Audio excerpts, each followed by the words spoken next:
अब रुक करते हैं दुनियापुर का, जहां पर अताई डॉक्टर ने गलत इंजेक्शन लगाकर गरीब मेहनतकश की जान ले ली। मजीद जानते हैं डॉक्टर कासिम अब्बास बलोच की इस रिपोर्ट में। दुनियापुर कनवाई इलाके अड्डा जखीरा में अताई डॉक्टर ने गलत इंजेक्शन लगाकर गरीब मेहनतकश की जान ले ली। चक नंबर 245 WB के रिहायशी खादिम हुसैन ने अहले इलाका के हमरा अताई डॉक्टर उमर फारूक के खिलाफ एहतजाज किया। खादिम हुसैन ने मीडिया से गुफ्तगू करते हुए बताया कि मैट्रिक फेल अताई डॉक्टर उमर फारूक ने अड्डा जखीरा में मेडिकल स्टोर बनाया हुआ है।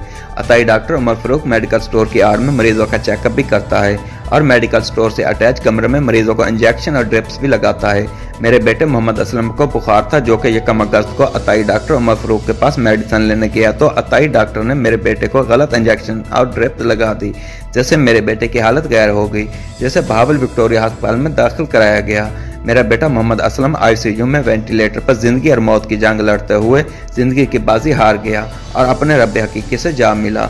मुज़ाहिरीन वज़ीर आला पंजाब सरदार उस्मान बुज़दार, सेक्रेटरी महकमा सेहत, commissioner Multan, deputy commissioner Lodhran Imran Qureshi व दीगर हकाम आला से अपील करते हुए कहा कि अताई डॉक्टर उमर फारूक के खिलाफ सख्त से सख्त कानूनी कार्रवाई करके हमें इंसाफ फराहम किया जाए। कैमरा टीम के साथ डॉक्टर कासिम अब्बास बलोच, राज न्यूज़, लोधरा।